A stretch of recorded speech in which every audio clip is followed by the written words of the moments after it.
I've never cried in my life, says this man whose house was submerged. This time, I cried. Wacko carbon tax obsession.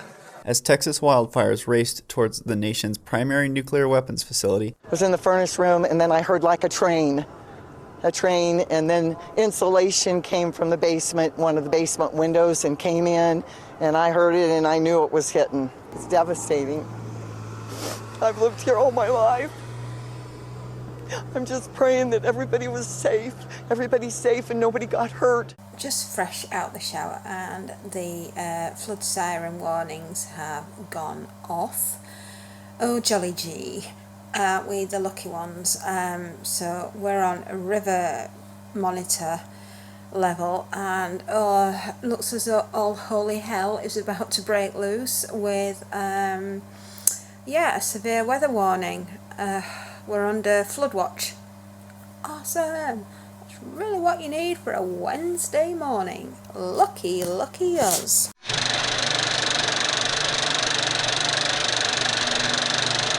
This area just south of the city of Whitehorse is being forever changed. Old spruce and pine trees are being cleared to create a massive corridor called a fuel break. It's kind of the balance, eh? Like, I understand people hate to see that kind of clear cutting. It's a big change for sure. I would argue it's necessary in this context. Deadly and destructive severe weather, both here and in Mexico, is where we want to start tonight. In northern Mexico, take a look at this, a political rally quickly turning into a triage center as severe wind gusts caused a stage to collapse, killing at least 9 and injuring more than 100. And here at home, tens of millions are at risk of severe storms yet again, as so many Americans plan to hit the road for the long Memorial Day weekend. Late yesterday, it was a town in Texas, you see it here, hit hard by a reported tornado with much of it destroyed. This after 5 people were killed in Iowa just the day before. And if this wave of violent weather we've been seeing all spring isn't enough, forecasters tonight are warning of an even more dangerous hurricane season, predicting possibly up to 13 hurricanes, an unusual and alarming number.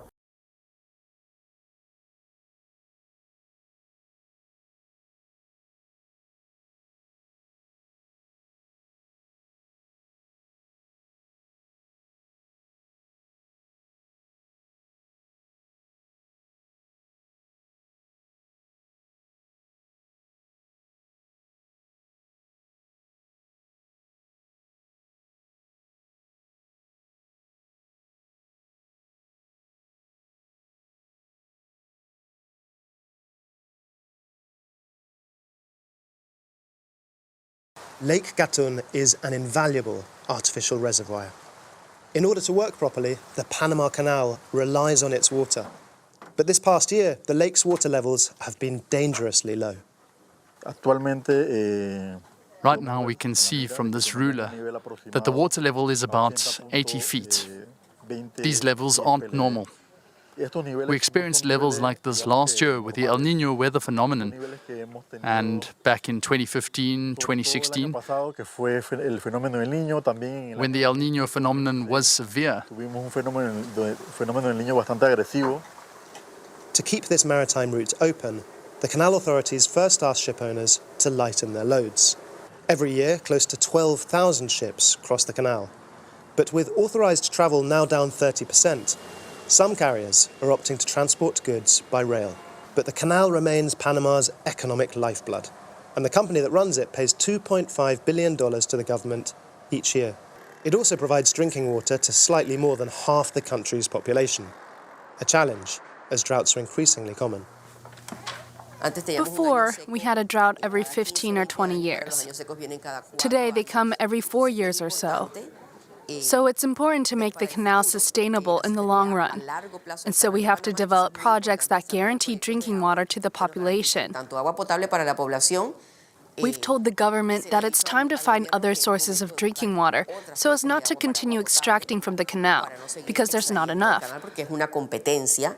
And the canal is an important source of income for the state. For the second spring in a row now, Canada is battling several large wildfires. Residents are now returning to Fort McMurray in Alberta, where nearly 7,000 people were forced to flee earlier this week. Meanwhile, at Fort Nelson in British Columbia, around 4,700 residents remain under evacuation orders as the fire continues spreading south. As of Sunday, there are 116 active wildfires burning across Canada. 9 of them are deemed out of control.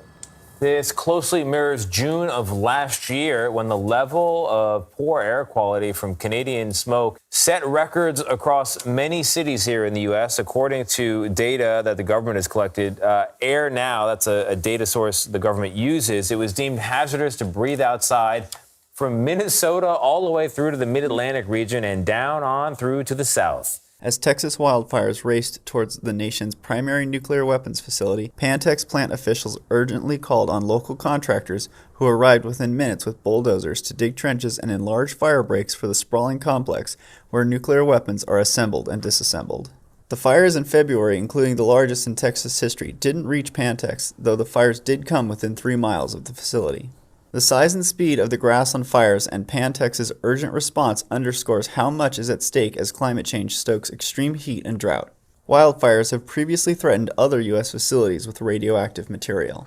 In Southern California, the heavily polluted Santa Susana Field Laboratory experienced a wildfire in 2018 that burnt 80% of the site, narrowly missing an area contaminated by a 1959 partial nuclear meltdown.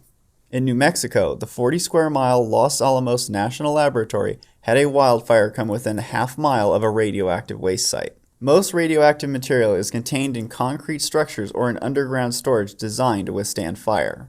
Wildfires aren't the only climate risk. Floods and extreme cold can also affect operations and have forced the shutdown of several Department of Energy sites in recent years. Pantex was forced to shut down in 2010 from an inundation of rain and in 2021 from extreme cold. The facility has adopted freeze protection measures, upgraded its fire protection plan, and installed backup generators. The Department of Energy says it's taking a closer look at how climate change could affect its sites in the future. The topic of conversation here at the Palm Beach County Convention Center, an expected explosive hurricane season. Many meteorologists will tell you it's due, at least in part, to the changing climate.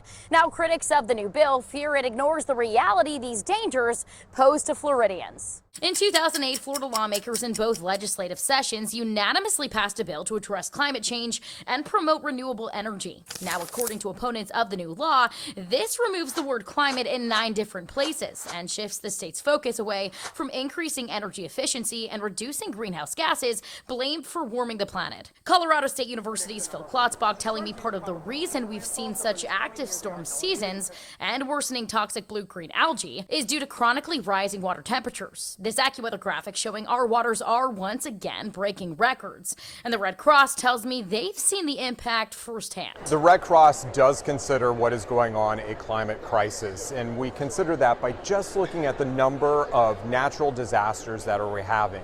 And if we just drill down to those natural disasters that do more than $1 billion worth of damage, adjusted for inflation, we had 28 last year. Reverse all the way to the 1980s, we were only responding, again, comparing apples to apples, adjusted for inflation, $2 to $3 billion disasters a year. The bill takes effect July 1st. It does also boost the state's use of natural gas, which, according to the U.S. Energy Information Administration, Florida is already 75% reliant on. The governor of Florida signed a bill today that effectively erases all references to climate change in Florida law. Do you have a response? It's pretty shameful. Today, Pierre Poilievre said that he's calling for you to suspend all gas and diesel tax from Victoria Day to Labor Day to give Canadians a break this summer. Will you do that? I think the conversation should be had with the provinces as well, who are responsible for a significant part of excise taxes and taxes on gasoline across the country. Mr. Poilievre continues to refer to the federal carbon tax, which is a price we've put on pollution to make sure that pollution is not free anywhere in this country. And the way we chose to do it was to collect the price on carbon emissions, including on gas, and giving that money back to Canadian families in such a way that 8 out of 10 families in regions where the federal carbon backstop applies do better with the checks that come in through the Canada Carbon Rebate 4 times a year than it costs them extra on a tank of gas or to heat their homes. That is the way we designed the fight against pollution, against climate change. We're both putting a price on pollution to incentivize people to pollute less, and we're putting more money in the pockets of families across the country. So when Pierre Poilievre talks about scrapping the price on pollution, he's also talking about eliminating those Canada Carbon Rebate checks that come in, hundreds of dollars for families across the country every few months, that helps offset not just the price of gas, but the cost of groceries, the costs of living that go up left, right, and center. The Parliamentary Budget Officer confirmed that 8 out of 10 families get more money back from the Canada Carbon Rebate than they pay the carbon price at the pumps or in the grocery stores. This is what Pierre Poilievre is talking about when he talks about axing the tax. He talks about stopping the fight against climate change at a time where the country is burning, at a time where floods and storms are having an impact on every corner of the country, and at a time when Canadians are struggling with the cost of living. He wants to take away checks that put more money in their pockets. His ideology is so strong, he would rather watch the country burn and Canadians suffer than continue to fight against climate change and put the Canada Carbon Rebate in their pockets. That tells us an awful lot about the kind of choices he makes as leader. The Honourable Leader of the Opposition. The Prime Minister's wacko carbon tax obsession is costing Canadians not just at the pump, but it raises the cost of home heating, of groceries, because of course if you tax the farmer who produces the food and the trucker who ships the food, you tax all who buy the food. It's a housing tax because it raises the cost of building materials that go into homes. With the report out today that 25% of young people had to go to a food bank in just 3 months, will he accept the common sense Conservative bill to take the tax off the farmers who produce our food? A new report by Oil Change International raises concerns about the sincerity of major oil companies' climate pledges. The research finds that plans from 8 of the world's largest oil and gas producers are insufficient to meet the critical goal of limiting global warming to 1.5 degrees Celsius. Analysis suggests that these companies' continued production could lead to a catastrophic 2.4 degree rise in temperature. The report also highlights a lack of concrete action. None of the companies plan to halt fossil fuel exploration, and several even aim to increase production. Additionally, they rely heavily on unproven technologies like carbon capture and storage to meet their emission targets. The report dives deeper, analyzing the strategies of individual companies. Shell, for instance, has technically lowered production by selling assets, but these assets continue to operate under new ownership. The shareholders also rejected an investor climate resolution, raising questions over its climate strategy. BP, on the other hand, has actually increased production and plans for further growth. This report isn't the first to criticize big oil's climate action. Over 200 climate groups have endorsed the findings, echoing a sentiment of disappointment with the industry's response to the climate crisis. This research also highlights a troubling trend. As fossil fuel prices rise, companies seem to prioritize short-term profits over long-term climate goals. The report concludes by urging the oil and gas industry to make significant changes to their plans if they are to be taken seriously in the fight against climate change.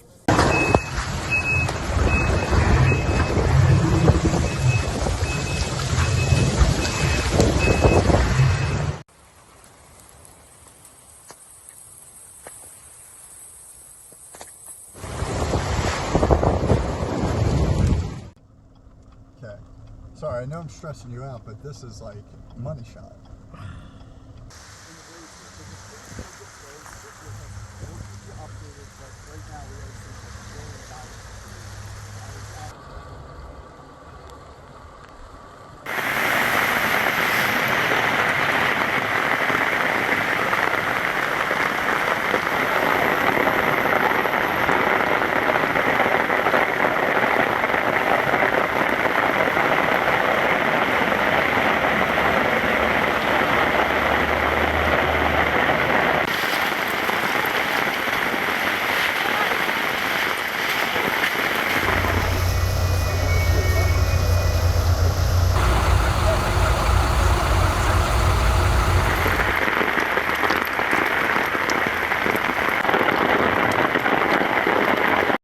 him the heat. So we've been on the edge of this heat dome, but Central America's been right underneath it. I want to take a look at some of the extremes. We're going to start right here in the Tampa Bay area. Again, 108 was the heat index on Saturday. It was the earliest that we ever got to that number. To be outdone, Miami, 112 2 days in a row. They've only done that once before. And remember, it's May. It is not August. Look at Key West, 115 degrees, ties for the hottest heat index ever. And again, it's May, not the middle of summer. Look at Belize, hottest temperature ever on record, 108 degrees a couple days ago. And here in Guatemala, almost tied their all-time record heat. But Mexico actually did better than that. Look at this, the Yucatan's hottest day ever in history, 113 degrees. And right here in Mexico at Colinas, it was 124 degrees, the hottest ever in May in North America.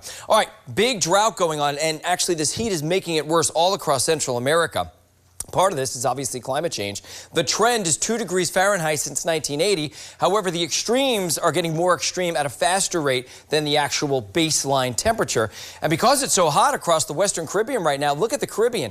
Record territory right now. You can see it right there. That water is really warming up down there, partly because of this big heat dome. So, is this heat dome going anywhere anytime soon? Unfortunately, when you take a look at the next 10-day forecast, it looks like the heat dome might shift a little bit further east, but then it settles right back down over Central America. So really dry and hot pattern for them for the forecastable future. And sometimes we see this been going on for at least 2 or 3 weeks. This could be the seasonal pattern where we have a heat dome stuck in Central America. Now to the severe weather overnight. There were at least 13 reported twisters in 3 states. Tough night of sleep for a lot of people in the path of this storm. I want you to take a look around me here. You can see there are toppled trees everywhere. Those powerful winds creating problems across the region. This morning, severe weather wreaking havoc in the Heartland. In Oklahoma, this large tornado hit Canadian County just outside of Oklahoma City. Several buildings in Yukon sustaining major damage. The roof of this home completely gone. While in Custer City, a twister moving through, flattening power lines across the area, buildings there destroyed.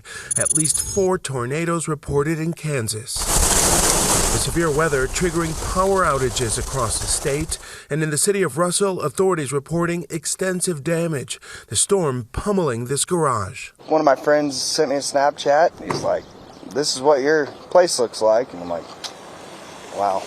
The National Weather Service received 13 reports of tornadoes across Colorado, Kansas, and Oklahoma Sunday. And this large dust storm fueled by thunderstorms sweeping through Great Bend. Once vibrant and colorful, these corals in Thailand's eastern Gulf Coast have turned white.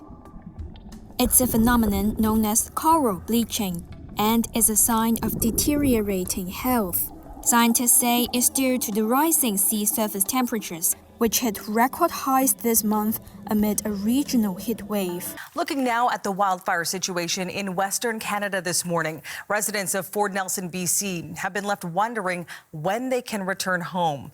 About 4,700 people were told to leave Fort Nelson and the Fort Nelson First Nation back on May 10th. 2 wildfires burning nearby are still out of control, but officials say they're starting to prepare for residents to return home. Northern India, including capital Delhi, is reeling under a fierce heat wave. The India's Met Department has issued a red alert for severe heat wave conditions for 5 days. Day temperatures in the capital reached the 47 degrees Celsius on Sunday. Najafgarh district in Delhi recorded a temperature of 47.8 degrees Celsius, the highest in the country this season. The India Met Department has said that the country is likely to experience longer and more intense heat waves this year. The department has issued a red alert for states like Punjab, Haryana, Delhi and Chandigarh, stating that the heat wave conditions will continue for a few days. The weather department also forecasted heat wave conditions in states like Uttar Pradesh, Odisha, Gujarat, Himachal Pradesh and Madhya Pradesh. Temperatures remained above 45 degrees Celsius in large parts of Rajasthan, Haryana, Chandigarh and Uttar Pradesh, affecting daily life as many chose to remain indoors. In Madhya Pradesh, Ratlam and Nagaon recorded a maximum temperature of 45.5 degrees Celsius, followed by Datia at 45.2 degrees, Khajuraho at 44.8 degrees, and Gwalior at 44.7 degrees earlier. The Weather Department has warned of extreme heat in India during the April-June period, coinciding with the 7-phase Lok Sabha elections that end on June 1st. While large parts of northern India were expected to reel under the scorching heat, southern states such as Kerala and Tamil Nadu were drenched by rain, an indication of the southwest monsoon's onset later this month. According to the Indian Meteorological Department, Tamil Nadu, Puducherry and Karaikal were very likely to receive isolated heavy to very heavy rainfall until May 21st. As of May 16, 2024, the water level at Lake Mead has reached a critical point, standing at an elevation of 1,069.5 feet above sea level, which is just 32% of its total capacity. This significant decline in water level has been observed since February, when the lake reached its recent peak at 1,076 feet above sea level. The current drop of 5 feet in water level underscores a concerning trend, especially considering the relatively wet winter experienced in the region. Despite the expectations of improved water levels due to the wet winter, Lake Mead finds itself in a precarious situation. The decreasing water levels are compounded by issues at the Glen Canyon Dam, which plays a crucial role in managing water flow from Lake Powell and the Colorado River. Reports indicate that the Glen Canyon Dam's infrastructure has suffered damages, particularly in its water-releasing system. This damage prevents Lake Powell from effectively acting as a buffer to store water and release it downstream as needed to replenish Lake Mead. Consequently, the downstream water requests are increasing as summer approaches, exacerbating the strain on Lake Mead's already diminished water levels. This situation raises significant concerns about water availability and management in the region, particularly during the upcoming summer months when water demand typically rises. The inability to utilize Lake Powell's full capacity as a water storage reservoir further complicates efforts to address the dwindling water levels at Lake Mead. Is plane turbulence increasing because of climate change? A British granddad has died after this extreme turbulence on a Singapore Airlines flight from London. It's believed the 73-year-old suffered a heart attack. Dozens were injured, some critically, after the plane plummeted 6,000 feet in just a couple of minutes. Turbulence occurs when there's sudden changes in the air due to various environmental factors that cause up and down drafts, which in turn causes the unsettling of the plane. Planes can usually navigate around it with weather monitoring. But in this instance, the plane appears to have experienced something called clear air turbulence. It can be much more problematic for pilots to navigate around. It happens in cloudless regions that causes violent shaking of the aircraft and occurs around the jet stream, a fast-flowing stream of air. It is often unexpected and hard to identify on a weather radar.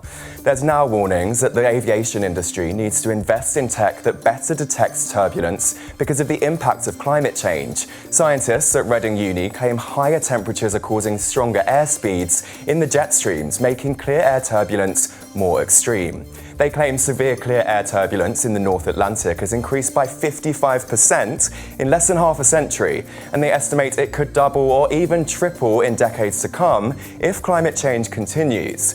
Fortunately, fatalities during turbulence are still very rare, and it's believed no fatalities have occurred on commercial flights since 2009. But with the impact of climate change, we may be experiencing more bumpy rides in the future.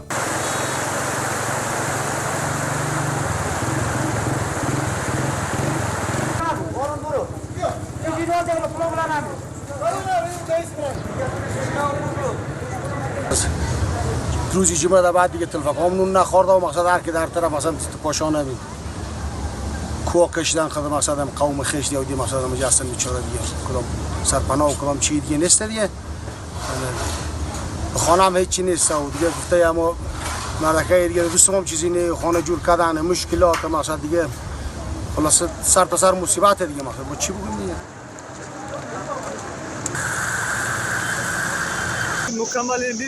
Flash floods triggered by torrential rains swamped villages and in hours tore through farmland. This man watched in horror from his roof. Mud suffocated crops and filled homes, the worst flooding in Afghanistan in more than 3 decades. They're now burying loved ones. Over 300 died. Mohammed lost 13 family members and all his livestock. They've lost their houses, but what they're most concerned about is having lost their livelihoods because they know that the future looks very, very bleak.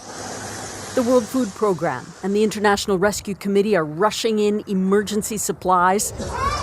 Afghanistan had been bracing for another summer of crippling drought. The severe flooding came without warning. This season, which is like very less likely for having this kind of rains and flash flood, it is like a big alert, and the international community should consider this, and we should act as soon as possible. Across the world, flooding is also battering southern Brazil. The capital of Rio Grande do Sul is still submerged after rivers burst their banks. Over 500,000 people are out of their homes. Nunca chorei na minha vida. I've never cried in my life, says this man whose house was submerged. Dessa vez eu chorei. This time, I cried. Climate scientists say a much warmer South Atlantic Ocean coupled with water vapor in Amazonia unleashed torrents in the south, another climate emergency. Last year in 2023, we had the strongest drought in Amazonia over the last 120 years. This shows how unprepared developing countries are to deal with this kind of climate extremes. As Brazilian authorities warn, more rain is on its way. This has been a 2024 atrophied terrier production.